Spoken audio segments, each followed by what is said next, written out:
Bonjour, bienvenue dans Collab, une émission produite par les cours PI dans le cadre de son Lab 314 et que j'aurai le plaisir d'animer. Collab, c'est quoi? Pour co-construction, avec des familles qui partageront leurs expériences et leurs expertises sur des sujets qui les mobilisent, et ce, en interaction avec un invité spécialisé dans le domaine en question. Et Lab pour laboratoire, car ces émissions ont pour objectif de rechercher des solutions et de trouver des propositions à partir d'expériences vécues. Les 12 épisodes de la saison 1 de Collab auront comme fil conducteur les besoins éducatifs particuliers des enfants. Nous nous consacrerons ainsi plusieurs émissions aux enfants avec autisme, aux troubles de l'attention et ou avec hyperactivité, au haut potentiel intellectuel et ou émotionnel, ainsi qu'aux 10. Vous pourrez découvrir ces pépites tous les 3 de chaque mois à 14h. Retrouvez-nous vite et n'hésitez pas à donner votre avis et à partager vos expériences dans les commentaires. Belle journée et à très vite. Bonjour et bienvenue dans l'émission Collab 314.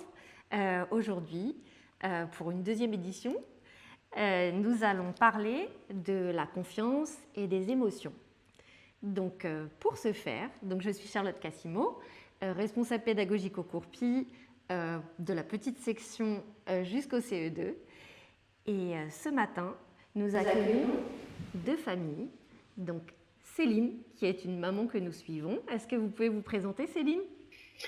Bonjour, alors moi c'est donc Céline, je suis maman d'Arthur, d'Adam et d'Apolline. Et nous pratiquons l'instruction en famille depuis longtemps. Et Arnaud. Voilà. Bonjour, donc Arnaud, moi je suis papa d'une petite fille de 6 ans et demi et qui n'est jamais allée à l'école. On a toujours fait l'instruction en famille jusqu'à présent. Et j'ai choisi comme invité quelqu'un qui est spécialisé dans les TDA-TDAH, avec laquelle j'ai travaillé fort longtemps et qui s'appelle Catherine. Est-ce que Catherine, tu pourrais te présenter Oui, donc moi j'ai un parcours d'éducatrice spécialisée au sein d'un DITEP. Et effectivement, nous avons collaboré ensemble, Charlotte sur la partie pédagogique et moi sur la partie éducative. Et justement, on s'est aperçu que beaucoup de projets culturels, sportifs qu'on pouvait mettre en place, parce qu'on a travaillé ensemble sur beaucoup de projets culturels, pouvaient être porteurs pour les enfants et les adolescents, puisque nous travaillons auprès d'adolescents, spécifiquement, toutes les deux. Porteurs et puis travailler sur les compétences transversales. Oui. C'était notre objet aussi. Alors, ce matin, on va du coup aborder la question de comment gagner en confiance et comment mieux gérer ses émotions quand on a des troubles du déficit de l'attention avec ou sans hyperactivité. Est-ce qu'on pourrait, dans un premier temps, essayer chacun de définir ce gros concept d'émotion ? Et en pointant un peu le curseur sur qu'est-ce qui peut poser questions et difficultés, aller chercher dans les expériences que l'on traverse, dans l'enseignement, l'instruction en famille qui est le vôtre, quelles sont les émotions qui peuvent poser problème. Alors on va déborder le cadre de ces moments de posture d'élève. On peut aller chercher aussi l'enfant, bien évidemment. Est-ce que vous pourriez, Céline, nous dire, concernant, on va parler spécifiquement d'Arthur, quelles sont les émotions qui au quotidien peuvent poser problème ? La colère, la frustration, l'image de lui-même. Alors l'image de lui-même, en fait, il se dévalorise beaucoup. Et donc le sentiment rattaché à l'image de lui-même, est-ce que vous pouvez le définir un petit peu ? Comment dire, il va se trouver nul, pas réussir, pas assez fort. Oui. Donc c'est déjà lié à la confiance dont on parlait. Et après, au niveau de la gestion des émotions, on est sur tout un panel exacerbé du fait du TDAH. Donc voilà, donc c'est assez compliqué. Voilà. Et l'excitation aussi, beaucoup d'excitation. On va essayer petit à petit, au fur et à mesure de cette émission, d'aborder des cas. On essaiera, je pense, de voir comment on a pu traverser chacun en étant confrontée à cette gestion des émotions. Et c'est pour ça que j'ai choisi Catherine. C'est parce que j'estimais, et je pensais que c'était, en étant éducatrice, une personne bien placée, une personne de terrain, et justement dépasser l'aspect théorie. C'est quelqu'un qui a expérimenté, qui était sur le front de la gestion des émotions. C'est pour ça que je voulais spécifiquement que ce soit quelqu'un de terrain. Et Arnaud, est-ce que vous pouvez nous dire, parmi les émotions que peut traverser votre petite fille, quelles sont celles qui prédominent et qui posent le plus problème? Alors, on est un peu dans les mêmes problématiques, mais dans l'ensemble, les émotions, elles apparaissent souvent d'une action, d'une rencontre qui apporte de l'excitation, qui n'est pas maîtrisée, qui est vécue de manière très intense et qui peut déborder soit sur de la colère, soit sur des émotions autres que l'excitation première. Donc c'est comment un petit peu traverser par rapport à un stimuli extérieur, une situation, quelque chose, comment ça va être justement, comment on va pouvoir les aider à traverser ces choses qui les dépassent. Et retrouver le calme. C'est ça, ouais, que ce soit au travers d'un exercice, d'une rencontre ou même d'un dessin animé qui va être regardé, potentiellement, il va y avoir un vécu tellement intense de vivre l'action en même temps qu'eux, de l'empathie aussi, qui fait que il y a un moment donné, la cafetière déborde et ça peut se transformer soit en colère, mais dans l'ensemble, l'émotion première, c'est beaucoup cette intensité de vivre l'instant présent et qui finit par déborder bien souvent sur d'autres émotions. C'est ce que je perçois avec Sophia. Oui, c'est à peu près pareil, mais avec ma deuxième, enfin ma troisième, pardon, Apolline, qui a 6 ans, et pareil, dans l'émotion totale, dans la gestion. Et elle aussi a un TDAH, et du coup, c'est lourd, c'est pas évident. Mais le moindre dessin animé, la moindre petite interaction prend des proportions très, mais pour les deux, hein, enfin, voilà. En fait, ce qu'on a observé en préparant avec Cathy, c'est qu'il y avait, il y a deux choses par rapport à cette gestion, enfin deux stades un peu différents. Le premier stade, ça va être le conflit, et qu'on différencie avec ce que vous pouvez m'avoir dit on va en parler après, comment la gérer. Quand c'est exacerbé, les mots que vous utilisez, ça va jusqu'à la crise. Donc ça, ce sont deux choses différentes. Peut-être que dans le conflit, il y a quelque chose qu'on arrive à contenir, voilà, et qu'après, dans la crise, ça va au-delà, c'est exacerbé. Et on va essayer de voir quels outils vous avez pu avoir, qu'est-ce que vous avez pu mettre en place, qu'est-ce qu'on a pu chacun mettre en place pour essayer d'apaiser et regagner un peu cette sérénité dont parlait Catherine. Est-ce que quelqu'un pourrait nous donner une petite situation, pourrait partir d'une situation même théorique ou vécue, et là où on aurait pu gérer ce conflit? Comment est-ce que c'est quand on arrive à contenir? Est-ce que quelqu'un aurait un petit exemple et on pourrait essayer de dégager justement les pistes? Beaucoup d'exemples. Au sein de la fratrie, ça c'est à moi, c'est pas à toi, ce genre la propriété, on va dire. Ça va donner du conflit. Avec d'autres enfants, ça peut être exactement pareil. Donc, notamment, on a accueilli un ami, le fils d'un ami aussi à la maison. Et voilà, ils doivent avoir ce qui est à eux. Voilà, du coup, il faut désamorcer, Et dans le conflit, quelle est votre posture, vous, pour que ça se règle? Pourquoi est-ce que ça fonctionne et que ça ne déborde pas en crise? verbalise, respiration. Et l'ultime, hein, c'est on sépare. Enfin, Donc là, il y a le rôle de l'adulte. Voilà, on isole. Va dans ta chambre, réfléchis, reviens après. Voilà, voilà. Donc, du coup, il y a ce genre de mise en place. Mais c'est pour pas que ça arrive jusqu'à la colère, l'explosion totale, en fait. Oui, oui. Je disais que c'est vrai que ce moment de retour au calme, ça implique aussi que nous, on soit calme. Enfin, moi, je parle de mon expérience.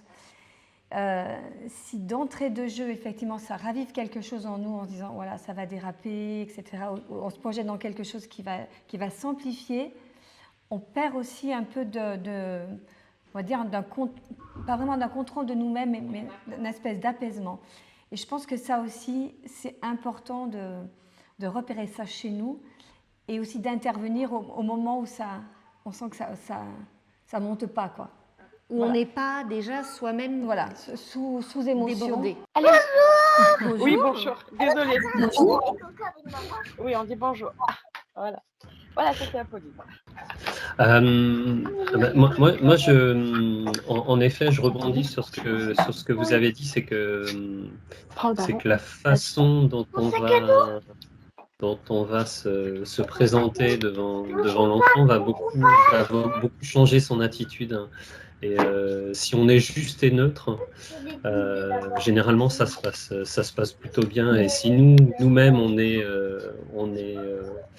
est dans l'excitation et qu'on n'arrive pas à gérer une situation qui potentiellement dégénère, c'est sûr que là, on finit par ne plus avoir les clés et s'énerver nous-mêmes. Et c'est là que ça devient compliqué. Ouais. C'est vraiment là que ça devient compliqué. Et généralement, quand on est plutôt calme, ça se passe plutôt bien et ces situations n'arrivent pas. C'est ce que je remarque dans le quotidien. Ou en tout cas, elles sont très douces par rapport à... Et la solution arrive très rapidement. Et ça veut dire qu'il faut être déjà capable de repérer un moment. Et ça veut aussi dire qu'il faut être capable de se faire un petit check-up pour voir dans quelle disposition on est nous-mêmes pour pouvoir agir avant que cela ne déborde. Donc ça veut dire beaucoup d'observation de soi-même.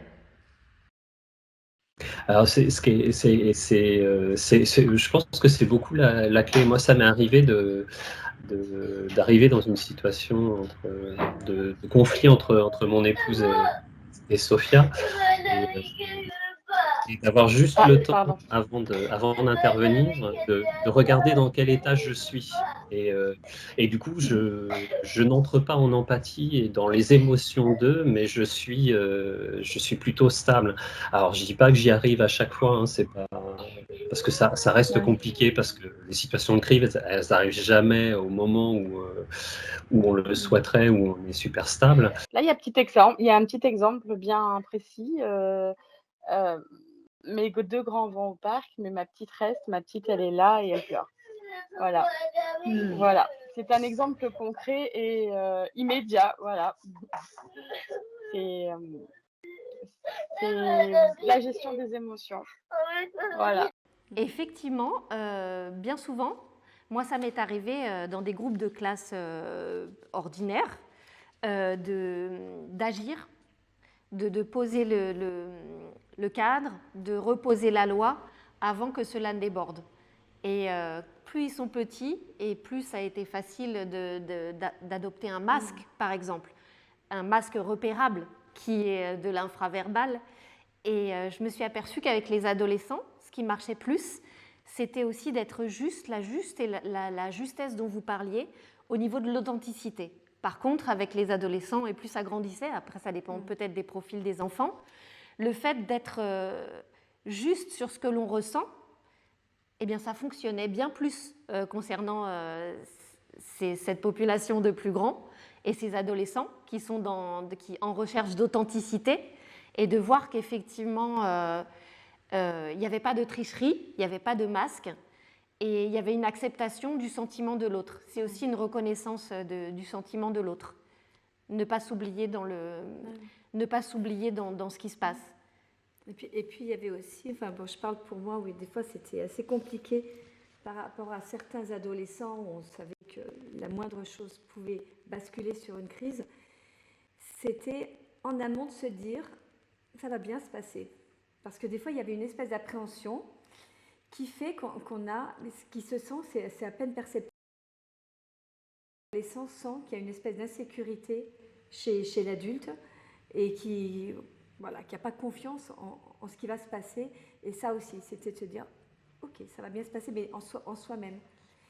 Et ça désamorce des choses qui n'ont même pas commencé. Et c'est même pas verbal, c'est dans la gestuelle, c'est dans le regard, etc., où il y a cet apaisement. Alors, quand il s'agit d'un conflit, là, d'après tout ce qu'on se dit les uns les autres, c'est plutôt l'adulte, là, qui va replacer, qui va gérer ses propres émotions, qui va être à même d'observer et de conscientiser une situation, de la comprendre et de savoir ce qu'il va pouvoir mettre en place, d'être certain que c'est juste et bon pour l'enfant, donc c'est bienveillant de replacer le cadre. Et donc là, il y a une grosse part de l'adulte, de celui qui va être l'accompagnant. Alors on utilisait aussi, parce qu'on a eu droit en ITEP, maintenant qu'on appelle l'ITEP, à pas mal de formations pendant lesquelles on nous a rappelé certaines règles. Par exemple, ça pouvait être je me souviens de décrire une situation. Quand l'enfant fait quelque chose et qu'on le voit, que ça n'est pas possible, que cette situation n'est pas possible dans ce contexte-là, entre nous de posture d'élève, mais d'enfant. C'était le disque rayé, par exemple. C'était de répéter en décrivant simplement ce qui se passait. Donc pour remettre dans une sorte, on est un peu dans la même chose, d'objectivité. Si un enfant, parce que nous ça nous est arrivé de voir des choses pas possibles en ITEP, de décrire ce qui se passe pour objectiver la situation dans le calme, mais de bien... Est-ce que je suis d'accord, c'est avant la crise. Ça. Oui, là on est dans le cadre d'un conflit, on n'est pas encore dans la crise. Quelque chose qui émerge et où on peut encore mettre des mots dessus. On met vous le disiez... Parce qu'une fois que c'est passé, par exemple, moi, ce que fait Arthur, c'est qu'il va dessiner, parce qu'il n'est pas capable de le verbaliser, mais il va dessiner ce qui ne va pas. C'est ce que je vous disais, en fait, il a besoin, en fait, de raconter ce qui s'est passé, en fait. Voilà. Du coup, on va avoir, par exemple, pour un guise de « je me suis énervée », la colère, je vais trouver dans ma chambre, épinglé au mur, ce qui a c'est pas un pardon, mais c'est voilà, il s'est passé ça, j'étais en colère. Et la petite histoire raconte plus en fait que le petit dessin raconte plus que ce qu'il pourrait me dire en mots parce qu'il ne verbalise pas sur ses émotions justement. Et ce qui est bien, c'est de positiver ça aussi. De dire effectivement, il y a eu ça, mais regarde ce que tu as fait, regarde le chemin que tu as pu faire, de te décentrer, de voir comment tu as évolué. Et ça, c'est chouette aussi de valoriser sa propre gestion de ses émotions. Quoi. Et est-ce qu'on est capable de le faire? On est capable de le faire après. Ah, ben voilà, la colère. Ah oui, oula, elle est en colère là. Une vraie colère. Ah oui, c'est excellent le dessin. C'est toujours lui, je vous le dis. Ah ouais. Oh, avec des couleurs, ouais. Ah, c'est fabuleux. Triste.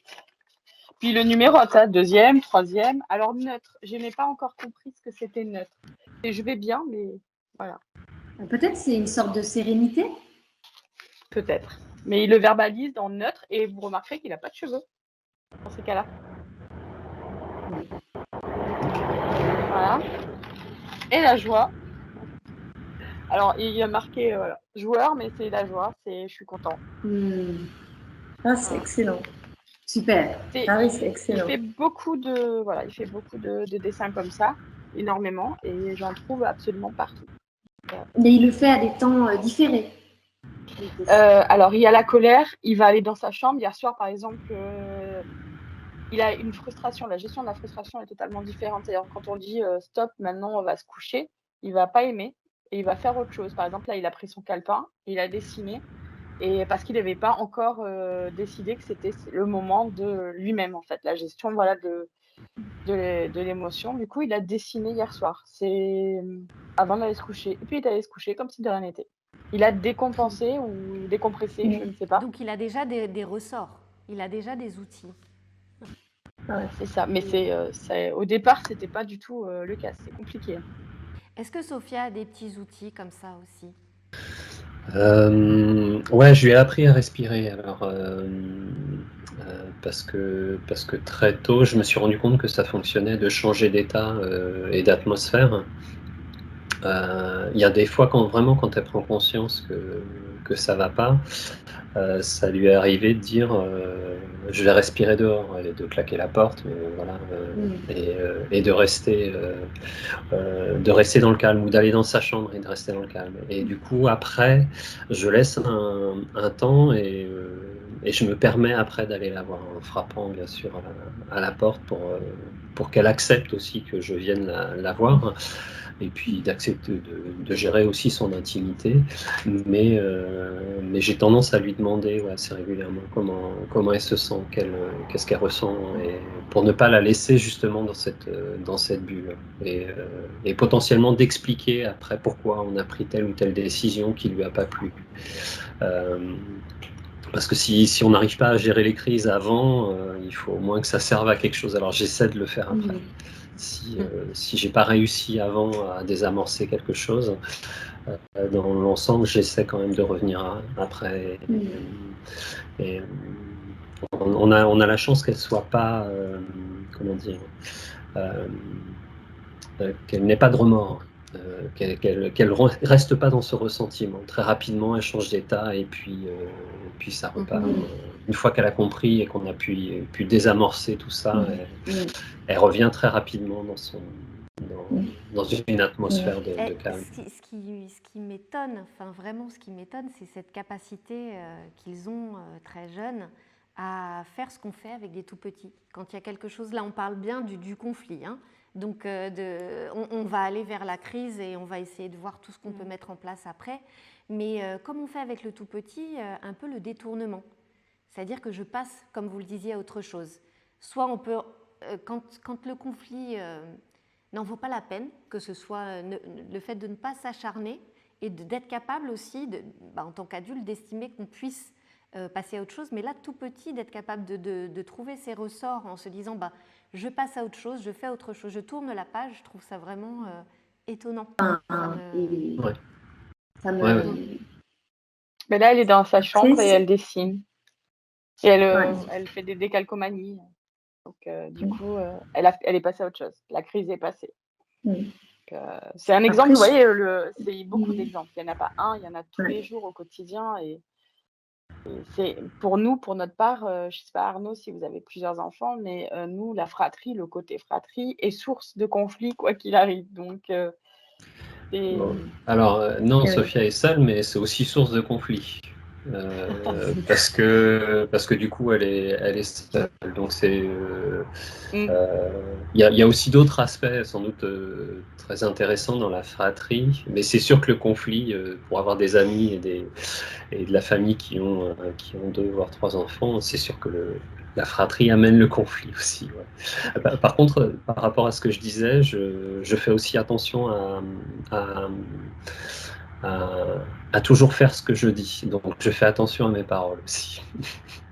Parce que je me suis rendu compte qu'ils attendent aussi qu'on accomplisse ce qu'on dit. Je dis ce que je fais et je fais ce que je dis. Voilà, c'est ça. On parlait d'être authentique, d'être juste. Tout ouais, ça, ce sont des valeurs très très importantes. D'être fiable. Oui, on peut compter sur l'adulte. Voilà, c'est ça. Après, ça ne veut pas dire que des fois, on puisse, nous aussi, être débordés, dépassés. L'idée, c'est toujours aussi de pouvoir revenir. On n'est pas parfait, nous non plus, par rapport à ce qu'on traverse comme émotion. Est-ce que ça peut... comment une situation peut nous impacter en fonction de comment on est disponible, fatigué.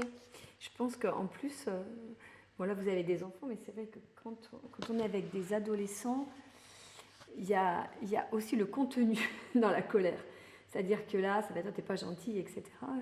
Quand on passe chez les adolescents, là, des fois il y a des trucs qui peuvent faire hyper mal. Et c'est d'arriver aussi à se décaler, se dire bon, ok, ça m'est pas adressé, c'est une colère, etc. Parce que sinon, vous arrivez avec des pointes un peu partout et du coup, ce qui amène à avoir une réponse qui est à la même hauteur, quoi, qui est quelque chose de disproportionné et de jamais prendre de décision à ce moment-là sur une éventuelle sanction ou réparation, quoi. se laisser le temps de la réflexion, quoi. Je pense qu'on peut basculer un petit peu dans... Là, on a vu un peu comment gérer le conflit et on peut maintenant un peu parler plus justement de la crise. Et dans ce que tu disais, moi, je pense qu'il y a toujours ce check-up qu'il faut réussir à faire et ça devient de plus en plus naturel. Mais là, justement, quand à tous les étages, on a vu qu'il y avait des warnings, que ça ne va pas du tout, qu'on ne va pas être en capacité de gérer parce qu'on est fatigué, parce qu'on est trop le mauvais objet de la chose, peut-être l'idée, c'est de là être capable aussi de passer le relais et peut-être de trianguler, si c'est possible. On peut trianguler de plein de manières. Est-ce que ça vous est déjà arrivé de le faire? Est-ce que vous comprenez de quoi il s'agit? Parce que peut-être qu'on a un peu un jargon par déformation. Trianguler avec une autre personne, le conjoint. Un passage de relais. Ouais. Un passage de relais. En switch, en fait. Et heureusement, Ouais. d'ailleurs. C'est très important. Ça permet d'avoir deux approches, que l'enfant puisse verbaliser ou pas, ou que l'enfant puisse... Voilà, la sécurité, la notion de sécurité, la notion... Voilà. Oui, heureusement qu'on peut, parce que ça serait très, très lourd et la charge mentale, elle serait énorme, et de tout assumer tout le temps, une seule personne. Donc heureusement qu'on peut. Moi, j'ai de la chance d'avoir des frères, qui viennent et qui vont prendre le relais. Par exemple, si, des crises d'Arthur sont dans un lieu où ils sont là, où ils sont présents, c'est eux qui vont gérer. Et du coup, ça va changer un petit peu l'approche d'Arthur et il va s'apaiser, beaucoup plus, rapidement. Ou au judo, par exemple. Le sensei va pouvoir le calmer, mais très rapidement. J'aimerais avoir son secret, d'ailleurs. Je sais pas comment il fait, je veux le secret, il y a pas de souci. Et du coup, il fait une crise au judo et en 30 secondes chrono, 2 mots, va t'apaiser, reviens après et c'est bon, c'est fini. Et la crise est passée très, très vite. Voilà. Et heureusement qu'on a ces personnes ressources autour de nous. Donc, vous avez identifié plusieurs personnes ressources qui sont à même, avec lesquelles vous pouvez justement décaler une situation ou avec lesquelles ça se passe autrement. Et c'est important, même pour l'enfant, du coup, de pouvoir se voir autrement dans une situation qui pose problème, dans laquelle on est emporté par ses sentiments. Je pense que c'est important de pouvoir justement traverser différemment, d'avoir d'autres propositions. Là, il est question de personnes ressources, du coup, qui permettent de créer d'autres situations par rapport à quelque chose qui peut poser problème. Est-ce que vous, de votre côté, Arnaud, vous avez pu identifier, ou vous êtes peut-être même vous-même, parfois la personne ressource avec laquelle on peut décaler, trianguler? Je pense que la figure paternelle est beaucoup plus détachée émotionnellement, du moins dans la majeure partie des cas. Je pense que comparé à Véronique, qui est peut-être beaucoup plus dans une certaine émotion de certaines situations, moi j'arrive en étant un peu plus décalé. Après, on a des amis qui peuvent nous aider, mais c'est quand même souvent moi qui interviens dans ces cas-là. Alors ça marche parfois, il y a des fois ça marche pas, ça dégénère un peu, mais on arrive à gérer. C'est un ressort possible. Ouais, c'est un ressort possible. Ouais. On a des activités qui nous permettent d'être disponibles, mais avec des contraintes aussi, mais ouais, c'est des choses qui peuvent fonctionner. Après, on a des amis avec lesquels Sophia a une grande confiance et du coup, ils peuvent apporter un éclairage et une vision différente. Là, il me vient à l'esprit quelque chose. Est-ce que tu te rappelles de cet éducateur, on ne va pas donner son nom, qui avait un papa qui était CRS, je crois, et qui un jour, c'était lors d'une formation justement sur la gestion des émotions, qui nous avait expliqué que les CRS travaillent un peu comme ça, c'est-à-dire qu'ils travaillent en duo et qu'il y en a un qui est derrière.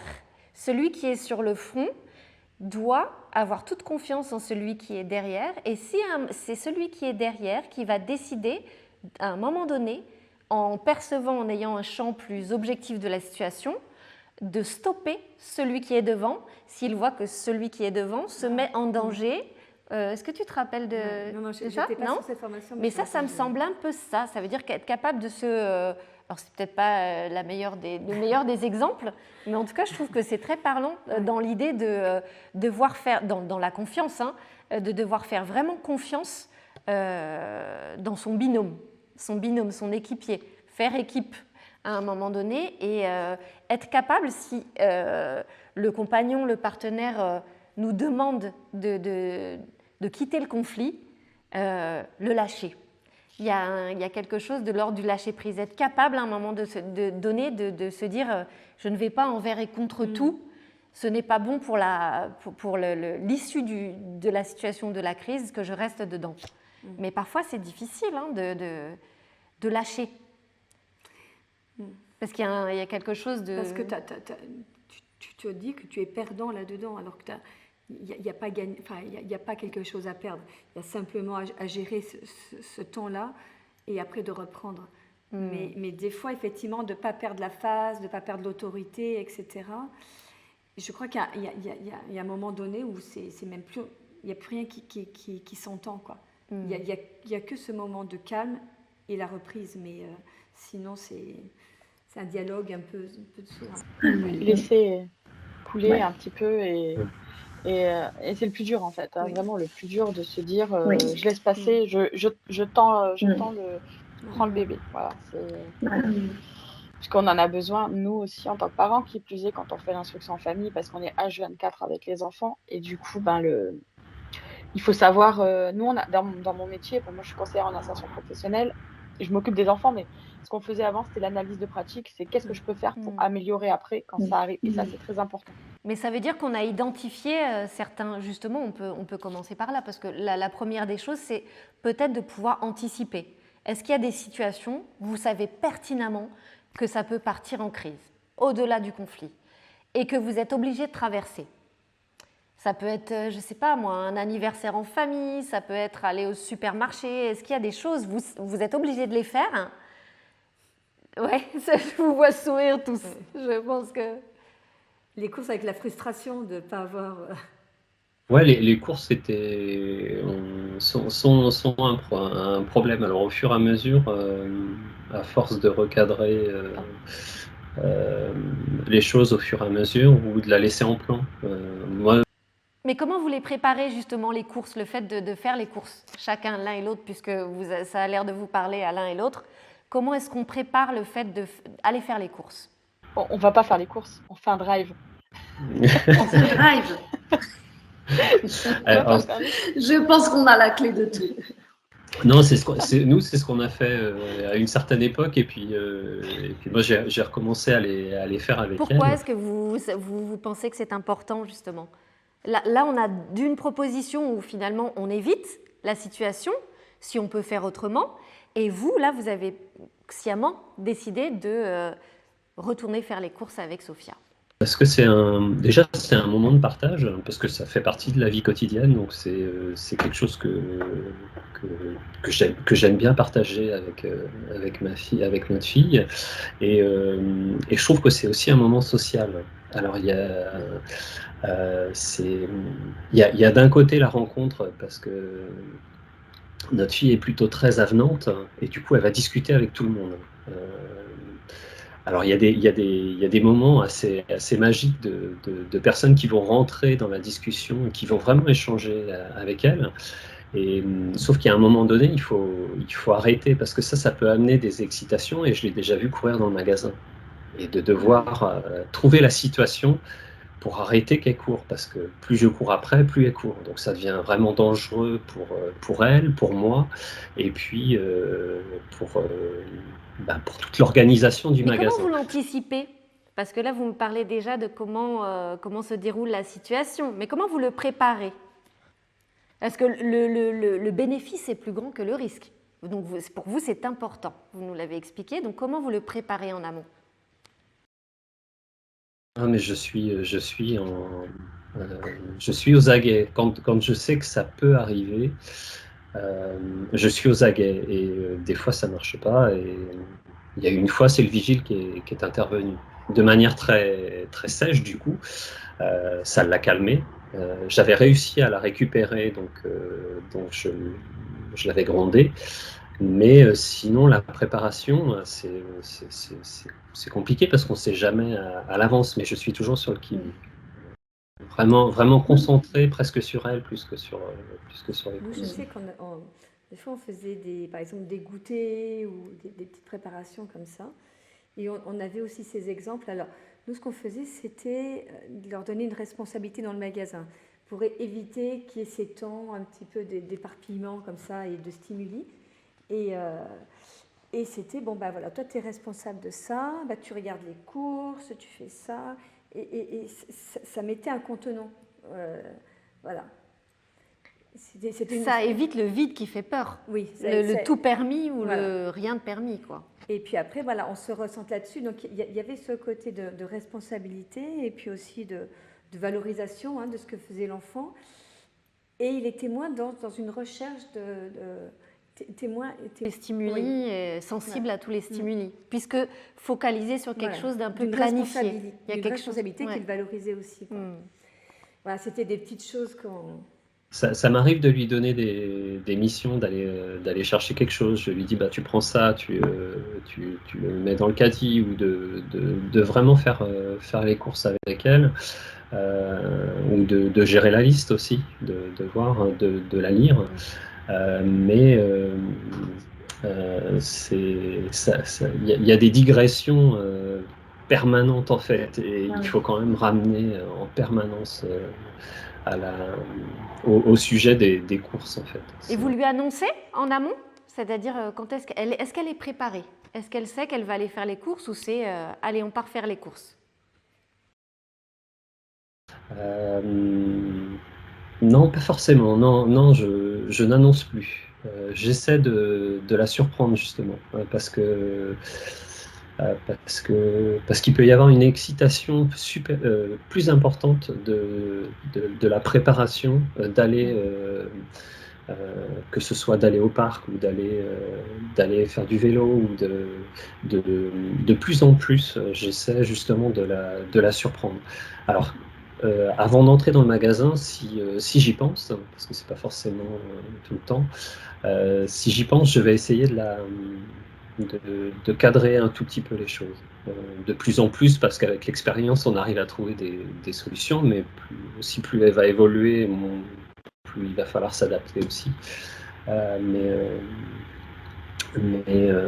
Mais par contre, j'essaie de ne pas me limiter, même si je sais que des fois ça va être galère d'aller faire une course. J'essaie en tout cas de ne pas me limiter en me disant, plutôt que de créer l'évitement plutôt que d'affronter la situation. Voilà. Parce que... Mais ça demande beaucoup d'énergie. Alors que l'évitement me permet de faire des économies. Et oui. Parce que la gestion de la frustration est très compliquée. Et le fait d'en avoir 3, d'être dans un magasin avec 3, c'est avoir les yeux devant, sur les côtés et derrière. C'est très dur, ça devient lourd, c'est pas de plaisir. Il faut rendre, voilà, c'est la réalité. Et aller marcher dehors, sur les routes, parce qu'on fait beaucoup de randonnées, ça c'est du plaisir parce que c'est fait, on est là, et cetera. Là, il y a énormément de monde dans le magasin. Il y a du monde, il y a du bruit, il y a, de la dangerosité, peu importe. Et le fait de devoir tout le temps surveiller, la liste elle est jamais complète, ça c'est sûr. Ou alors, les crises sont assez importantes. Nous, les plus grosses crises qui ont été faites dans les magasins, c'était dans un supermarché. Est-ce qu'il y a d'autres situations, peut-être des rencontres en famille, que vous décidez de ne pas éviter et que vous préparez? Les sorties telles, où il y a beaucoup de monde, notamment nous avons été à Walligator. Là, il y a toute une préparation en amont. Nous allons aller là, nous allons faire ça. Il faut que tu ne sois jamais très loin, au grand, hein, je m'entends, parce que la petite, voilà, que tu vas pouvoir faire ça, tu vas pouvoir faire ça. Tu ne vas pas pouvoir faire telle attraction parce que tu n'as pas la bonne taille, parce que tu n'as pas l'âge, parce que et cetera. C'est préparé avant.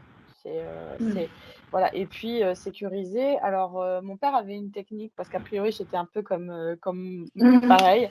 Il me mettait un ballon de baudruche en fait. Il me mettait un ballon et il me repérait en fait de loin. Je suis presque à faire ça. Je l'ai pas encore fait, mais je suis presque à faire ça.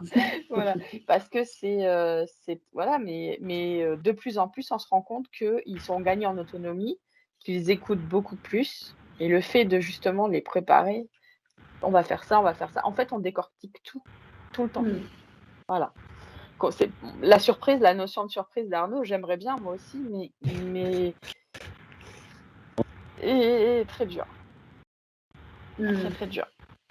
Après, ça reste toujours beaucoup d'énergie, hein. Nous, on a la chance que elle va passer très rapidement à autre chose. C'est-à-dire que si dans un magasin,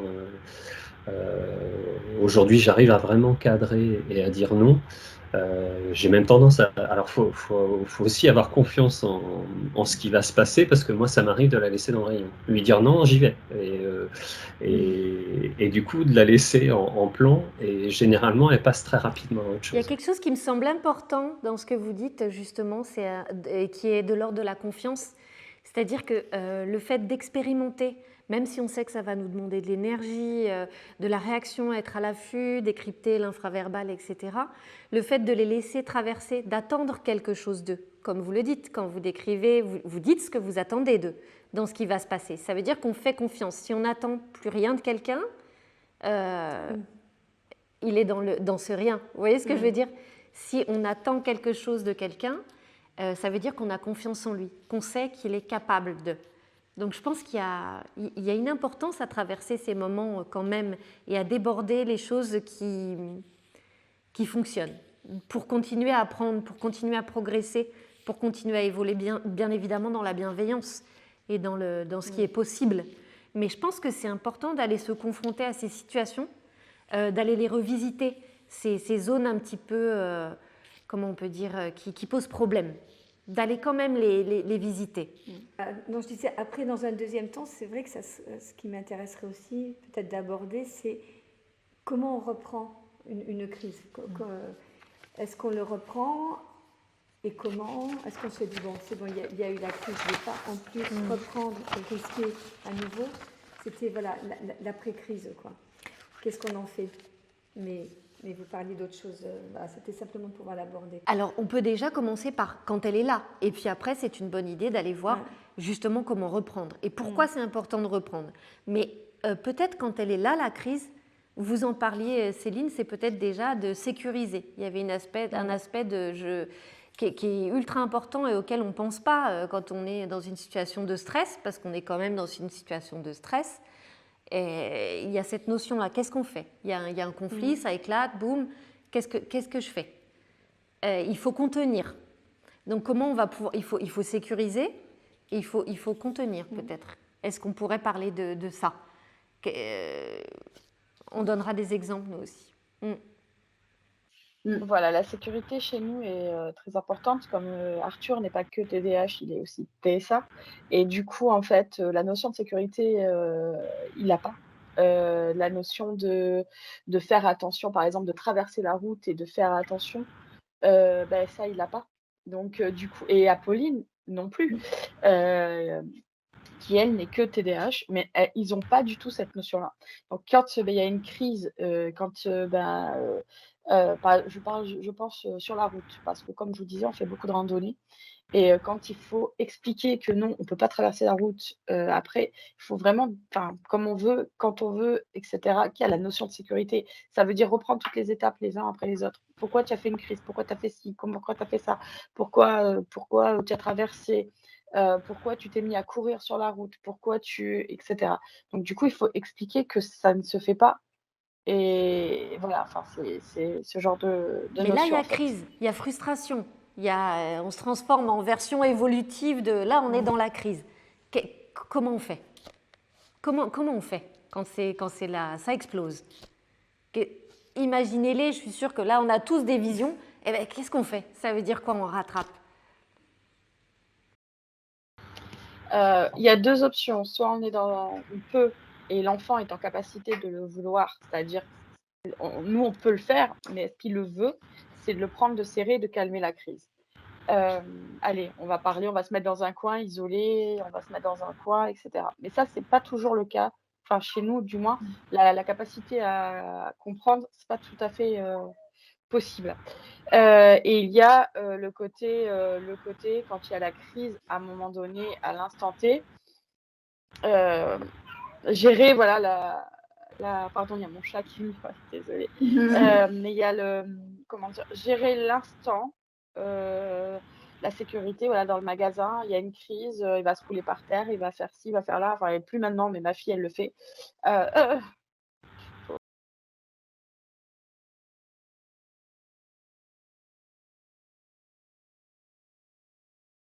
l'enfant s'apaise et après expliquer, mais pourquoi tu as fait une crise? Oui, on t'a pas pris ce cadeau parce qu'il y a eu, tu as eu ça ou il y a eu ça ou ceci ou cela.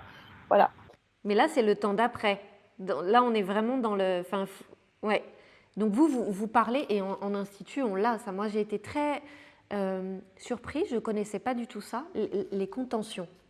Quand est-ce que ça se fait? Enfin, parce que ça peut, comme vous le disiez, il faut une acceptation. Est-ce que tu pourrais nous parler un peu de pourquoi, enfin, justement, même par rapport aux ados, moi j'en ai vu beaucoup des contentions et quand on ne connaît pas, ça peut être. Bah écoute, alors là c'est. Comment tu te positionnes par rapport à ça? Alors moi, j'ai jamais été surtout avec des adolescents, hein, parce qu'effectivement, il faut quand même aussi être costaud pour être dans la contention. Il faut être en capacité de le faire. Il faut être en capacité. Alors, effectivement, ça peut être sécurisant pour l'adolescent de se sentir contenu et de savoir que ça ne peut pas aller au-delà. Et laisser traverser, parce que l'idée, c'est que ça redescende. Moi, c'était simplement, si tu veux, une présence avec une distance, et une présence et un calme. Remettre dans le calme. C'était ça qui était contenant. C'était remettre dans le calme, c'est-à-dire tu ne juges pas, tu n'amplifies pas, tu dis simplement « je suis là, je suis à côté de toi, je suis là, on attend ». C'était ce qui pas de surenchère. On lâche. Jamais de surenchère, et parce que les contentions, malgré tout, même des fois avec des enfants qui avaient 7-8 ans, des fois ils étaient 3 dessus, parce qu'il y a une énergie qui est déployée qu'il faut assurer, quoi. Donc moi, je me suis retrouvée là-dessus, mais par exemple avec un adolescent seul, tu peux pas. Mais l'adolescent te le disait, tu disais t'approches pas, tu sais que tu dois pas t'approcher, etc. Et ça je le reprenais après avec lui en disant c'est super que tu aies verbalisé ça m'a vachement aidé, ça t'a vachement aidé. Et oui, après, comme tu dis, et comme vous disiez, Arnaud, il y a des ressorts, c'est-à-dire qu'au fur et à mesure des expériences traversées, de comment on a traversé les différentes choses, Sophia, elle est capable d'aller dehors. Moi, ça m'est arrivé aussi de dire à certains élèves, voyant justement, analysant un petit peu tous ces stimuli, tu sais très bien que tu as la possibilité soit de t'isoler, soit de quitter la pièce et de revenir. Bien sûr, on appelait un éducateur pour que l'enfant ne soit pas seul au moment où c'était opportun de le ramener. Ou soit c'était nous-mêmes qui quittions la pièce pour le laisser seul aussi. Et pour mettre en sécurité aussi les autres. Voilà, Il faut juger assez rapidement, c'est ça le challenge et qui est difficile. C'est de réagir comme un espèce de réflexe reptilien en fonction de toutes les expériences qu'on a traversées. Parce que ce réflexe ne peut exister que si on a traversé des choses. On apprend au fur et à mesure, ça c'est évident. Ouais, moi j'allais dire, excusez-moi, la contention, moi je l'ai utilisée quand elle était petite, mais plus ça va, oui, plus c'est dur. Et encore, elle est petite, mais on se rend bien compte qu'avec un ado, ouais, c'est des choses qui sont déjà bien plus complexes, à moins d'avoir une corpulence importante. C'était surtout dans la notion de danger vis-à-vis de lui-même, de se faire mal et vis-à-vis des autres. C'était quand il y avait cet aspect-là. Sinon c'était une certaine distance et puis une présence. Et voilà. Mais la contenance, ça peut être, comme vous disiez, Céline, ça peut être aussi de mettre à l'écart, de trouver un lieu, un abri, un refuge. Ça peut être ça aussi. Ça peut être les bras. Moi, je sais qu'avec mon petit garçon, ça m'est arrivé, qui est très sensible, de rater plein de choses, plusieurs fois. Et puis un jour, face à une frustration, ne rien dire, ne pas mettre en mots, mais simplement ouvrir mes bras et tenir. Tenir, voilà. Et me rendre compte que ça marche pour cette fois, ça peut-être. Mais en tout cas, de voir qu'il y avait une autre possibilité de pouvoir gérer dans l'instant présent. Après, il y a des degrés, effectivement, mais c'est aussi contenir physiquement. Mais l'abri, la contenance, ça peut être une personne, ça peut être un lieu, ça peut être plein de choses. Et puis ça demande d'être créatif à chaque fois. La respiration, la reprise en route de la respiration guidée. Enfin, moi je dis guidée, mais c'est nous par exemple, c'est 3 respirations. Il inspire, il garde un peu, il expire. Je parle, ça c'est pour Arthur. Et on recommence un petit peu plus longtemps. Il expire le plus loin possible. Alors là, tu fermes tes yeux, tu expires loin, loin, loin, loin, loin. Et après, on recommence. Et au bout de 3, en général, on le voit, le corps, il se détend. C'est beaucoup de travail là-dessus. Ça permet de prendre de la distance par rapport... Petit à petit, on s'éloigne de la tension, en fait. Il y avait d'ailleurs sur smartphone, etc., sur la cohérence cardiaque, c'est un petit outil.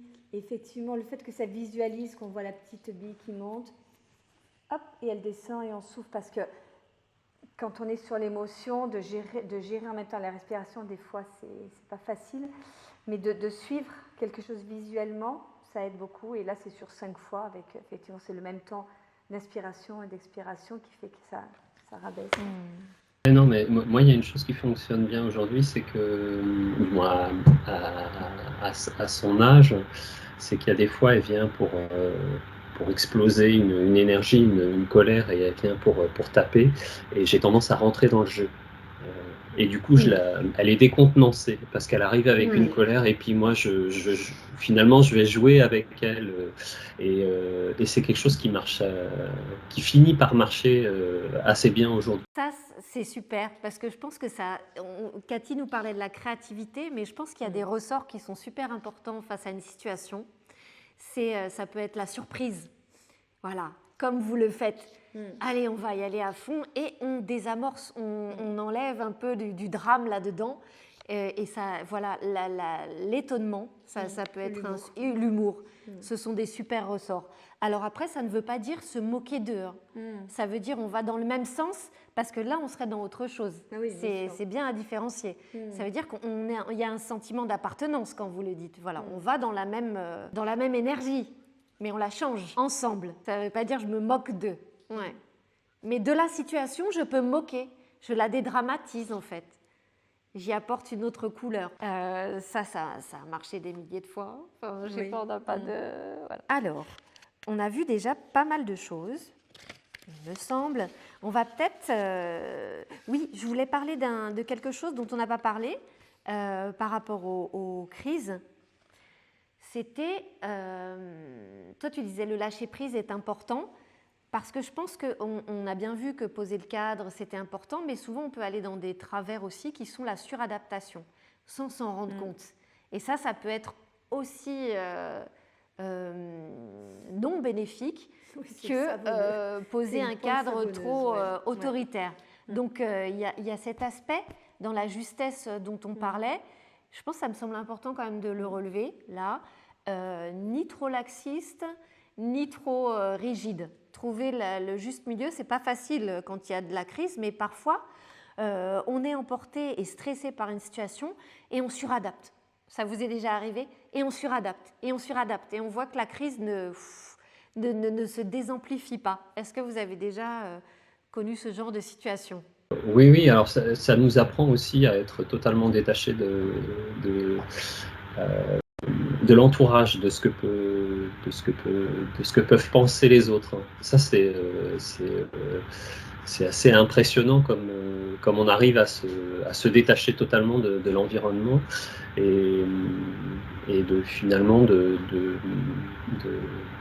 ne plus percevoir l'environnement comme quelque chose qui pourrait être agressif, parce qu'un enfant qui fait une crise dans un magasin, les gens ne comprennent pas forcément ce qui se passe et ont tendance à juger de manière assez prématurée certaines situations. Et ça nous apprend aussi, je trouve, à nous détacher de ce jugement de l'autre. Mais par contre, ça a des travers, c'est qu'on finit par accepter trop de choses. Ouais. Et du coup, C'est après, il compliqué faut cette recadrer. justesse. Moi, j'ai Ouais, eu c'est des réflexions, voilà, où pendant une crise, je me mets de côté, j'interviens pas, parce que si j'interviens, ça va faire monter la crise, ça sert strictement à rien. Et où on est venu dans ma famille surtout, hein, proche, cousin, cousine, où on est venu me dire, parce que c'était un repas de famille, mais tu le punis pas, mais pourquoi tu le laisses faire une crise? Mais bah oui, mais si j'y vais, qu'est-ce qui se passe? Je vais augmenter. Et il y avait ce jugement en fait de l'enfant qui Oui. ne doit pas faire ça, l'enfant ne doit pas être en colère, ne doit pas s'énerver, ne doit pas critiquer, etc. Et le regard aussi dans le supermarché quand il y a un enfant qui fait une crise. Moi, je l'ai aussi vécu dans un restaurant. Le regard des gens qui, ouais, si c'était mon gosse, on l'entend comme ça en fait. Si c'était le mien, et bah vas-y, essaye, 5 minutes. Prends 5 minutes de crise. Et après, peut-être que voilà. Mais ça nous apprend à gagner en confiance, soit aussi, nous aussi, par rapport à justement à se détacher du regard de l'autre et du jugement. Ça veut dire qu'on doit avoir une certaine confiance dans l'expérience, les expériences qu'on a pu traverser pour être capable de s'en détacher. L'épreuve traversée, j'ai envie de vous dire, c'est un bel apprentissage, c'est un beau cadeau qu'on nous fait sur l'évolution de la confiance en soi et de l'estime de soi. Voilà, et je comprends mieux le neutre en fait, le dessin neutre en fait, parce que ça doit être le moment où on se met en retrait. Vous avez une fulgurance, ça y est, dites-nous. Voilà, ça m'a. Je comprends mieux le neutre parce que c'est vrai qu'on reste détaché, que ce soit mon mari ou moi. Mon mari, il est imperturbable. C'est quelque chose, il fait une crise, il est vraiment imperturbable. Voilà. Donc, voilà. Il est imperturbable en apparence, mais quand vous en discutez, est-ce qu'il est impacté? Oui, bien sûr, bien sûr. Donc, du coup, oui, bien sûr, il est impacté. Parfois, Arthur a des mots très durs, donc, mais c'est pour ça que le fait de switcher, en fait, que ce soit lui qui gère ce genre de crise, me permet, moi, de prendre du recul. Voilà. Mais il n'y a pas que les crises, et bien heureusement, on a aussi des moments Oui. de bonheur. Voilà. Eh bien, moi, je pense on verra aussi, et on terminera par ça tout à l'heure, sur justement comment rentrer dans un cercle vertueux aussi. Parce que tous ces efforts, toutes ces gestions, c'est quand même pour le bonheur de chacun, ça c'est sûr. Peut-être, maintenant qu'on a parlé de comment gérer la crise quand elle était en plein feu, tu nous disais, Cathy, l'idée après, c'est quand même on a chacun abordé ça un peu, c'est de battre le fer quand il est froid, de reprendre à d'autres moments. Est-ce qu'on a des exemples chacun sur... Et pourquoi c'est important de reprendre quand même ce qui s'est passé, parce que tu nous l'as dit plusieurs fois. Oui, c'est-à-dire que moi j'avais l'exemple d'une adolescente et c'était assez compliqué parce qu'effectivement il y avait notamment des frustrations et donc des crises, des moments de crise très, très vifs pour elle, très douloureux. Et puis après, on attendait et je me suis dit, bon, on va reprendre ça, mais des fois on attendait par exemple une semaine. Mais même une semaine plus tard, le fait de revivre ce qui s'est passé, cette frustration, ça la mettait complètement dans la même intensité. Ça revenait exactement de la même manière. Oui, ça revenait pareil. Sans avoir rebaissé. Sans avoir rebaissé. Elle était calme, ça la remet. Alors, moi, ce que je faisais, c'est que je lui parlais soit d'un article, soit de quelqu'un d'autre. Donc, je transformais, mais c'était la même situation. Et là, elle arrivait à se décaler parce que ça ne la concernait pas. Et j'ai dit, mais toi, comment tu aurais fait? Elle m'a dit, ça aurait été bien de faire ça, etc. Et d'agir comme ça. Et on repartait sur ces propositions. Et ça me permettait de travailler la situation, mais pas en direct. Pas en frontal. Pas en frontal. C'est pour ça que là où on travaillait, on appelait ça la cliothérapie. C'était des instants qui étaient décalés. C'est-à-dire que On savait qu'on ne pouvait pas reprendre la situation. Puis finalement, dans la voiture, on regardait chacun, on ne se regardait pas, ce n'était pas quelque chose de frontal. Et on pouvait aborder la situation, mais en étant En sécurité. en sécurité. En sécurité. Et on est ensemble dans le même habitacle, on ne se regarde pas, il n'y a pas quelque chose d'accusateur ou quoi que ce soit. Et on parle d'une situation tout en roulant et les choses se déroulent. C'est assez paradoxal. Elle se déroule. Voilà. Ouais. Est-ce que vous voyez, moi ça m'est arrivé aussi même en tant qu'enseignante d'avoir un temps individuel avec certains ados et justement de le prévoir. Prévoir qu'à un moment donné, donc je pense qu'il faut le prévoir quand même. Ah oui. Il faut le prévoir. Prévoir qu'à un moment donné, il faut, Tu vas aborder ça. il faut qu'il y ait des mots en fait. Il faut qu'il y ait des mots sur la situation. Il faut les aider à mettre en mots ce qui a été difficile. Mais c'est ça quand on dit être créatif, c'est-à-dire qu'il y a des fois, pour certains c'est bon, bah écoute voilà, maintenant on va reparler de ça, etc. Et puis des fois on se dit bon là c'est pas possible, ça va être un temps, peut-être dans la semaine, où il y aura le bon moment pour en parler. Tu vois, c'est de se dire non, on n'a pas lâché, on l'a en tête, mais on attend que l'autre soit réceptif à ce qu'on a à lui dire, quoi. Ça aussi, c'est à jongler aussi avec ça, quoi. Vous reprenez, Céline, les choses, vous nous l'avez dit aussi à plusieurs reprises. Pourquoi est-ce que c'est si important de mettre des mots?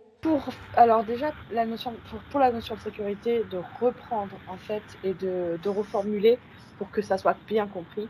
Et aussi d'expliquer pourquoi on a pris, nous, parents, telle décision. Pourquoi tu vas te coucher à telle heure, c'est important. Au moment de la crise, il n'est pas entendable, c'est pas du tout entendable que se coucher à minuit, c'est pas possible. Au moment de la crise, prendre 10 jouets, c'est pas possible non plus. À ce moment-là. Par contre, après, a posteriori, expliquer pourquoi, comment, etc. Oui, beaucoup plus facilement. Pourquoi on ne doit pas pousser, je vais donner un exemple concret, pourquoi on ne doit pas pousser sa sœur dans les escaliers. Il y a eu une crise. À un moment donné, il y a la crise qui met en danger. Donc voilà. C'est ça en fait.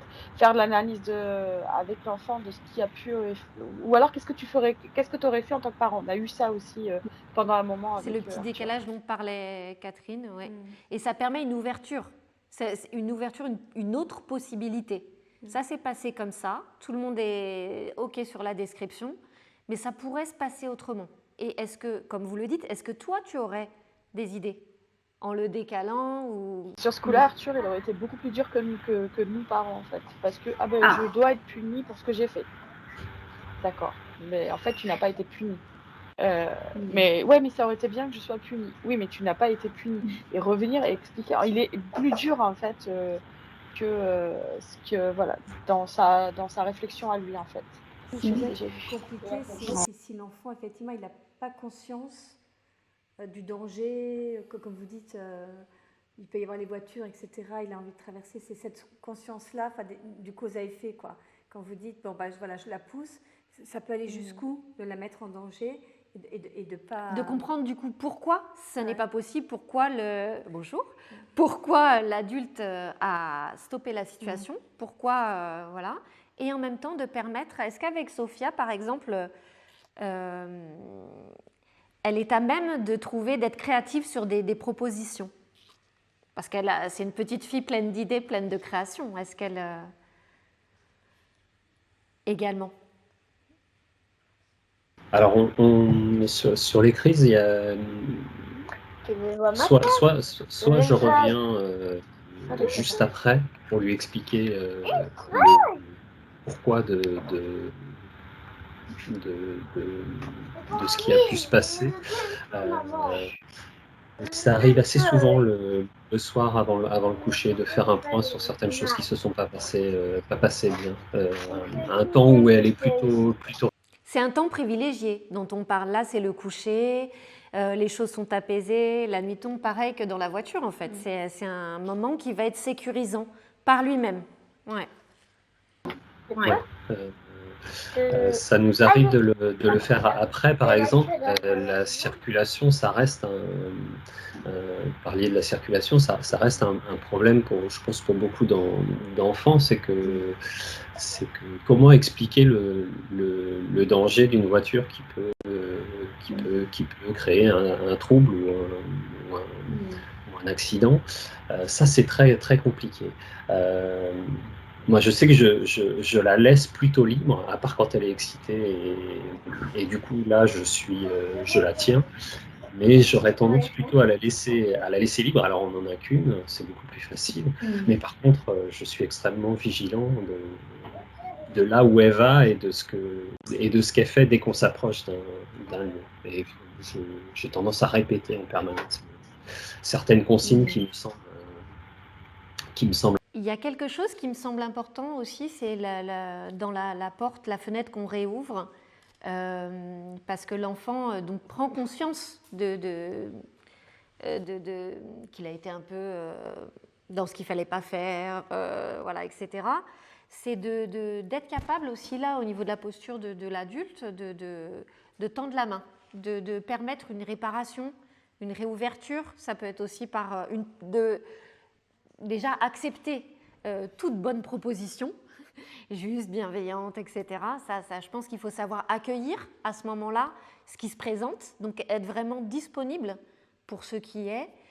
Et parfois, si c'est possible, je pense que l'aspect de la réparation, c'est important aussi. S'il y a eu vraiment jambes cassées dans l'escalier pour la petite sœur, enfin, s'il y a eu s'il y a eu quelque chose. C'est quoi, tu fais un dessin sur... Non, ça, c'est un dessin sur le plâtre. Non, non, pas un dessin sur le plâtre, mais s'il y a eu insulte, par exemple, à la grand-mère, être capable de lui apporter un petit gâteau comme le petit chaperon rouge. Non, et ça remet à plat. Et après, on en parle. Ça répare, et après, on passe à autre chose. Voilà. Est-ce que l'idée de la réparation, ça vous parle? Est-ce que vous l'avez déjà envisagé ou... Moi, j'expérimente beaucoup si j'ai l'impression qu'il y a eu une maladresse ou qu'elle a fait mal, même de manière non intentionnelle, à un copain ou une copine. J'ai tendance à prendre de côté, lui expliquer et de lui demander d'aller faire un câlin ou Parce que c'est quelque chose comme considérer ça. l'autre finalement. C'est avoir de la considération pour ce que l'autre peut ressentir. Donc c'est l'existence de l'autre, c'est quelque chose d'important. Ça permet aussi peut-être de petit à petit se décentrer et du coup de prendre conscience que ce qu'on fait impacte sur l'autre. Compliqué, par exemple, dans un magasin, c'est de faire comprendre à un enfant que les gens qui sont autour ne sont pas forcément disponibles pour discuter, pour recevoir quelque chose, pour avoir un échange. Et ça, c'est quelque chose qui reste compliqué aujourd'hui. Et dur. Un peu que le monde ne tourne pas autour de soi. C'est un peu ça. Ouais, c'est ça. Les clés sont... Des fois, ça fonctionne, des fois, ça fonctionne pas, et il y a des frustrations aussi qui peuvent apparaître. Alors, je vous propose qu'on passe à quelque chose de plus peps. On a traversé l'orage tous les quatre, et que maintenant, on passe à justement la question de la confiance. Pour nous, pour eux, et pourquoi c'est si important. Alors, il y a deux petits ouvrages dont je vais vous parler. Bon, déjà, par rapport aux émotions, il y a le classique. Donc, vous avez tous eu entre les mains, j'imagine, qui est vraiment chouette. Voilà. La couleur des émotions, d'Anna Lienas. Voilà. Et puis, concernant la confiance en soi, j'avais une formation auprès de cette dame-là, qui s'appelle Isabelle Servant, et qui avait publié un ouvrage. Je m'en suis souvent... en fait, ça a eu du sens pour moi. C'était très simple. Ça s'appelle « 30 jours pour trouver ma voie et vivre mes rêves », un petit carnet d'orientation et GPS de vie qui traite justement de la confiance en soi. Ça, c'est quelque chose que j'ai beaucoup utilisé parce qu'il y avait des exemples pratiques par exemple sur la confiance, qui expliquait que la confiance en soi, on verra comment on peut essayer de la définir, ce qu'elle met en jeu et tout ça, mais c'est qu'il fallait aussi pas se tromper d'objet. Elle donne des exemples comme, par exemple, le singe, lui, est à l'aise dans l'arbre et le poisson dans l'eau, et pas le contraire. Donc c'est pas une question des fois, c'est une question de place, la confiance aussi. Je sais pas si vous voyez ce que je veux dire. C'est des petites choses comme ça en fait. Et puis un autre, alors que je vous recommande vivement, de Charles Pépin, qui s'appelle La confiance en soi, une philosophie. Et ça, moi, ça m'a permis de comprendre plein de choses. Je suis sûre qu'on abordera, mais sinon je les reprendrai un petit peu pour conclure. Et on va voir si en échangeant tous les quatre autour de la confiance en soi, on arrive aux mêmes choses, aux mêmes éléments que ce philosophe Charles Pépin. Voilà, comment ça se passe la question de la confiance et comment est-ce qu'on peut aider les petits, les grands à gagner en confiance? Moi, je dirais la première des choses, c'est déjà d'avoir confiance en soi et en ce qu'on dit, mais ça, c'est tout un chemin de parents parce qu'on fait des choix, on évolue en même temps que nos enfants, et ça, c'est le côté compliqué, en fait, parce qu'on apprend en même temps que nos enfants. Donc, c'est basé sur l'expérience, les choses qu'on traverse déjà. Et oui, comme vous le disiez tout à l'heure, il y a l'histoire des autres, du regard de l'autre. Oui, donc il faut aussi avoir confiance pour donner confiance à son enfant. Alors ça, c'est... Oui, mais comment on a confiance? Comment ça se passe? Des fois, on a besoin, ça s'apprend, mais on a besoin de toute une vie. Ouais. Vaut mieux avoir confiance un peu plus tôt, parce que si on ne peut pas les garder dans une bulle, en fait, c'est pas possible. Moi, j'aurais bien aimé aussi les garder. Voilà, je ferme tout, j'ai confiance, on reste à la maison. Non, il faut commencer à leur donner confiance. Et Alors là, vous voilà. parlez d'une bulle. Ça veut dire que la confiance, ça veut dire être capable à un moment donné de trouver la force en soi pour aller dépasser, d'ouvrir cette fenêtre, d'aller dépasser sa zone de confort, et qui va faire qu'au fur et à mesure des expériences qu'on va vivre, j'essaye de un peu synthétiser, au fur et à mesure des expériences qu'on va vivre, on va gagner en confiance, et c'est quelque chose qui, petit à petit, grandit, mais vraiment qui est basé sur l'expérience. Et dites-nous. Ça commence là. C'est-à-dire que l'exemple le plus concret que j'ai, c'est pouvoir partir faire 2 courses, aller à la poste ou à la boulangerie, laisser Arthur à la maison. Alors au départ, c'est très, très dur parce que la mise en danger, et cetera, enfin voilà. Au départ, ça commence par on laisse Alexa en mode visio. Donc je l'ai sur mon téléphone, je sais ce qui se passe. Mon frère habite à 600 mètres. S'il y a un problème, au cas où, etc. Et puis partir 10 minutes, 30 minutes. Et puis dire ok, d'accord, ça va, tu as 11 ans maintenant, je peux partir 1 heure, 2 heures, voilà. On est là-dessus. Et je rappelle que Arthur n'est pas que TDAH, il a aussi le trouble du spectre autistique, et que du coup, il y a des aménagements à faire dans la maison, etc.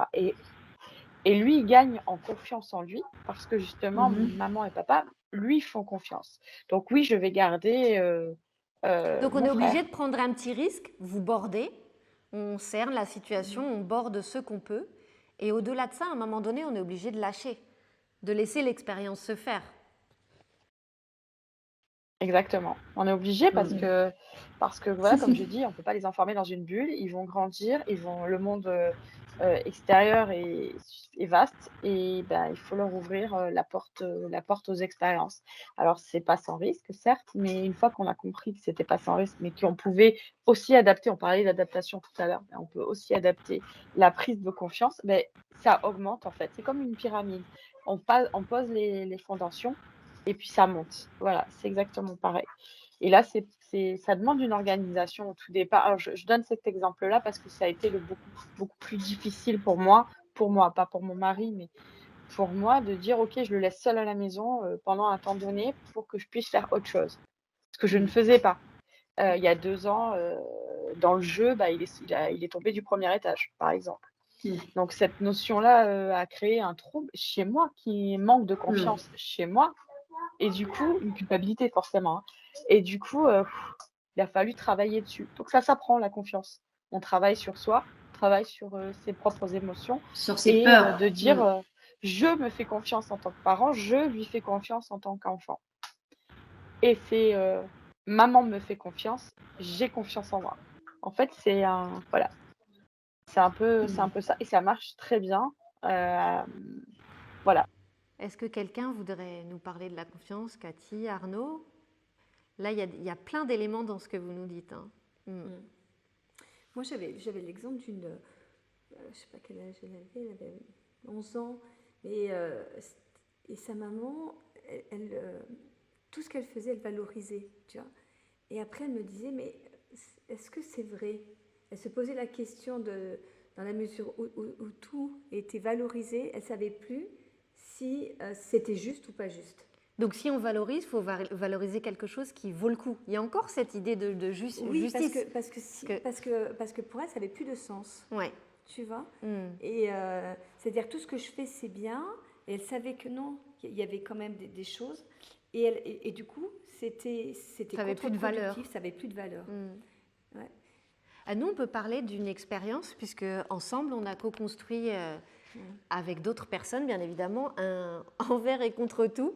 Un jour, on a eu une subvention pour monter un festival de court-métrage, Inter-ITEP. Donc, ça pouvait être très, très compliqué, parce que c'est des élèves, allant des petits jusqu'aux très grands, voilà, qui avaient des troubles du comportement. Et on a participé au concept. Et dans le concept, au départ, quand on est arrivé lors de la première réunion, il s'agissait donc de produire des courts-métrages et de faire un festival. Eh bien, nos partenaires ne souhaitaient pas forcément que les films soient exposés. Et nous, on s'est dit que si, il fallait qu'ils soient exposés. Donc, il fallait qu'ils soient exposés dans des salles de cinéma pour que ce soit valorisant, que ce ne soit pas un petit film de kermesse, etc. Mais que justement, pour qu'ils puissent être valorisés, ces adolescents, qu'ils puissent avoir l'habillage, qu'ils puissent être fiers d'eux. Donc, ça voulait dire beaucoup d'engagement de la part de chacun, mais que c'était le seul prix, c'était à ce seul prix que finalement, ils pourraient être fiers d'eux et valorisés. Alors, ça a demandé beaucoup de travail, et au départ, on était vraiment les seuls à vouloir que ce soit dans une salle de ciné. Aujourd'hui, ça passe, tout le monde est OK, etc. Mais ça a été un vrai défi de dépasser, de cette exposition. En fait, qu'il y ait une exposition pour que ce soit valorisé, mais qu'en même temps, cette exposition, elle demande beaucoup de travail pour que ce soit de qualité. Parce qu'on ne peut pas être valorisé par quelque chose qui n'est pas qualitatif. Voilà, par exemple. Voilà, ça c'est mon petit exemple. Vous parliez de bouquins, nous on utilise celui-ci, qui est 50 activités bienveillantes pour renforcer la confiance en soi. Vous pouvez le remontrer ? Oui. 50 activités bienveillantes pour renforcer la confiance en soi. Voilà, pour renforcer la confiance en soi. Donc, il y a des petits jeux, il y a des pensées. Alors, moi, je m'en sers de support, je l'adapte toujours aux enfants.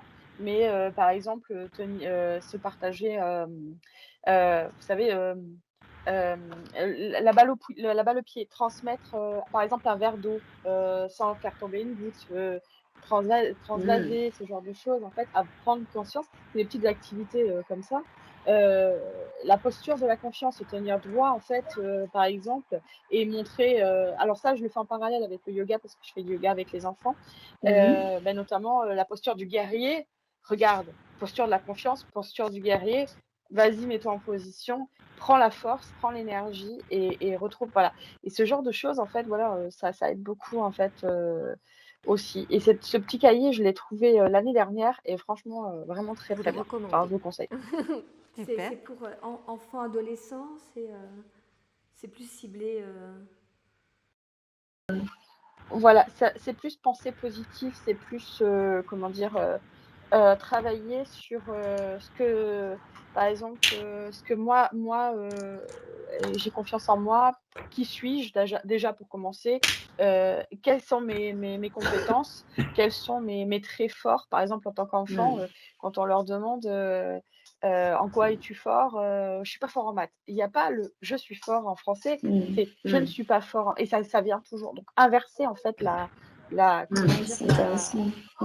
la façon de penser, la façon Comprendre qui on est, quelles sont ses forces. Quelles sont C'est ses ça. forces, quelles sont. Ouais. Voilà, et ça, c'est très, très intéressant parce que je l'ai pas retrouvé dans d'autres petits ouvrages que j'avais lus là-dessus. Mm. Et sur la confiance, je connaissais pas le vôtre, enfin le dernier. Il est très, très bien, voilà, vraiment rester dans le positif, dans le bienveillant et puis surtout être conscient.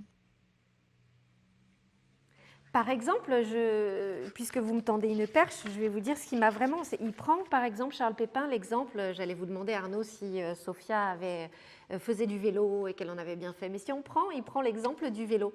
Comment ça se passe quand on apprend à faire du vélo? Eh ben, c'est extrêmement difficile. C'est comme quand on apprend à conduire. Au départ, il y a plein de choses, plein d'éléments, plein de gestes à effectuer. Au départ, on a l'impression de conduire un tracteur, c'est horrible. Enfin, on ne sait pas comment on va y arriver. Et puis, on sait que tout le monde y arrive, etc. Bon. Et donc là, c'est un peu la même chose. On a un maître conducteur pour apprendre, donc on est accompagné. Dans le vélo, c'est un peu la même chose, c'est-à-dire que c'est quelque chose qui semble... c'est inabordable au départ de faire du vélo quand on essaye seul, etc. Donc il y a la notion d'être accompagné, quelqu'un qui va être là, sur lequel on va pouvoir s'appuyer, donc un sentiment d'appartenance.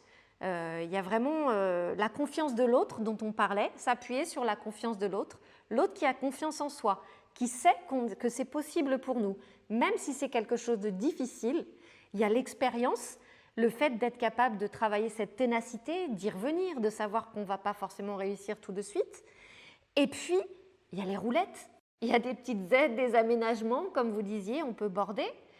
Et à un moment donné, il est question d'enlever les roulettes. Peut-être que c'est l'adulte qui va décider, et à un moment donné, l'adulte peut-être pousse l'enfant à se lancer, mais il n'est plus là. L'enfant vole de ses propres ailes et roule. C'est un peu, moi ça m'avait vraiment parlé, cette description un petit peu de comment ça fonctionne, la confiance. Et ça, c'est abordé dans le livre, c'est un exemple, un des nombreux exemples qu'il donne, par exemple. Ouais, alors ça se fait plutôt dans les petits gestes et dans le quotidien, en fait. Et l'histoire du vélo, c'est exactement ça. Je me mets parfois, et je la mets parfois dans des situations, parce que des situations où elle pourrait ne pas avoir confiance, et en essayant de l'accompagner au mieux. Mais des fois aussi, je me mets aussi pas en danger, mais je me mets en difficulté justement par exemple, pour traverser la route, pour essayer de lui faire comprendre qu'il faut regarder avant de traverser la route et que la meilleure des protections, ce sera elle. Alors, ça demande beaucoup de concentration, ça demande beaucoup justement de confiance, de pouvoir rattraper au cas où. Et de confiance en elle aussi, qu'elle va pas partir en courant, par exemple, et que je suis suffisamment fort aussi pour la rattraper si vraiment il y a un souci. Mais c'est au travers des petits gestes du quotidien, en fait, que j'essaie de lui donner confiance. Mais ça demande, ouais, d'être juste, par contre. Ouais. Et s'il y a quelque chose qui n'est pas bien, il faut que ce soit... Nous, on le fait avec la piscine, c'est-à-dire l'apprentissage de la nage. C'est enlever les bouées, enlever la frite, et allez, va là où tu n'as pas pied, vas-y, nage. Enfin, c'est toute une étape. C'est validé. Il y a l'acceptation de quelque chose d'un milieu incertain, quand même. C'est au niveau de la gestion là des émotions de l'adulte, c'est... Est-ce que tu veux nous dire quelque chose, Cathy, ou est-ce que tu as des petits exemples ou... Moi, je voulais juste compléter par le fait que ça prend beaucoup de temps parfois. Moi, ça m'a pris, par exemple, pour qu'elle descende dans la piscine, ça m'a pris 20 minutes. La piscine municipale. Il faut être disponible. C'est un moment où il faut être disponible. Ça demande vraiment beaucoup de temps parce que si ce moment est rompu, c'est la confiance qui est rompue. Donc il y a beaucoup d'enjeux. Il y a beaucoup d'enjeux et ça demande vraiment beaucoup de disponibilité. Et notamment aussi, pardon. Ouais, vaut mieux ne, ne pas tester si on n'est pas capable d'être disponible. Parce qu'il y a plein de sollicitations aujourd'hui, que ce soit le portable et autres. Et c'est des moments vraiment importants où je trouve que l'enfant a besoin d'une Ça va être des disponibilité. marque-pages. Donc, ça va être des marque-pages dans leur vie. Et moi, ce que je vous propose de faire, je ne sais pas si je vous en ai déjà parlé, mais en tout cas, suite à une crise, donc dans l'idée, j'avais amené mon enfant, donc prise de risque pour moi, qui est un peu le vertige, faire de l'acrobranche. Alors là, bon, c'est sécurisé, il y a un petit apprentissage, mais quand même, il y a du risque. Et c'était terrible, mais c'est un peu cette situation-là. Et je le voyais loin de moi, très très haut dans les arbres. Je ne pouvais pas être accrochée à lui, vérifiant de loin, simplement devant lui faire confiance. Mais en tout cas, ça a été une très belle expérience au final, douloureuse quand même, assez douloureuse hein, dans la gestion de la peur pour moi. Et le fait qu'il devait percevoir sur mon visage une certaine sérénité qui n'était pas forcément présente. Tout au long, mais on s'est quand même lancé sur la tyrolienne. Bon, bref, ça s'est bien terminé cette affaire. Et l'idée, c'était ok, il y a des crises, alors on va aller chercher quelque chose de plus difficile pour essayer de montrer qu'il y a des étapes qu'on peut surmonter. Et après, j'ai créé une petite liste des réussites qui est affichée sur le frigo, mais qui ne démontre qui ne reconnaît que des choses qui, comme le disait Cathy, qui méritent d'être reconnues parce qu'il y a l'aspect de je suis sortie de ma zone de confort. C'est affiché sur le frigo, elle existe depuis quelques années, on y revient parfois, et elle marque, voilà, il y a des marque-pages sur des temps forts, sur des étapes qui ont été dépassées. Ça peut être un grade en boxe, mais ça peut être des savoir-faire, donc du notionnel, même au niveau des apprentissages, quelque chose qui posait problème, mais qui est reconnu parce que vraiment là, en tant qu'adulte, tout le monde reconnaît, les parents, tous ceux qui t'entourent reconnaissent que là vraiment tu t'es dépassé. Bravo, c'est une reconnaissance, c'est une liste des réussites et des savoir-être. Voilà. Et de temps en temps, on y revient. Et le fait d'y revenir, là, ça devient une zone dans laquelle on va se réconforter et dans laquelle on peut prendre appui quand il y a une nouvelle épreuve qui se présente et on voit le chemin parcouru. Ça peut être quelque chose, un outil intéressant, là que j'ai expérimenté pour le compte et qui semble fonctionner. Voilà. Puisque ça existe toujours, ça n'a pas été déplacé et on s'y réfère parfois. Voilà. Alors moi, je n'ai pas d'exemple comme toi, mais ce qui m'avait marqué au niveau de mon parcours professionnel, c'était, donc effectivement, vous avez compris, c'était avec des enfants, adolescents qui étaient dans les troubles du comportement. Et il y en a eu plusieurs projets ambitieux, avec des artistes. Et nous, on était, oh là là, là, ça risque effectivement, ça risque d'exploser, il va pas se sentir capable, il va pas y aller, etc. On avait toutes nos peurs, angoisses, nos peurs. Et là, je vous dis... et de devoir créer au fur et à mesure aussi, de s'adapter. Et l'artiste arrivait et dit, non, je ne veux rien savoir. Il avait ça en tête et il était tellement confiant de là où il allait les amener qu'il y avait quelque chose de magique qui faisait que ça se faisait. Et c'est ça qui était extraordinaire, c'est qu'on se rendait compte qu'effectivement, on se disait non, mais là, ça va pas être possible, et qu'on était limitant. Ouais, ils ne vont pas être capables de s'adapter, etc. Et d'un regard extérieur qui allait partir sur autre chose, eh bien, il y avait... Qui les considérait autrement. Voilà, qui les considérait autrement, eh bien, ça y allait. Et ça a jalonné un petit peu tout mon parcours professionnel.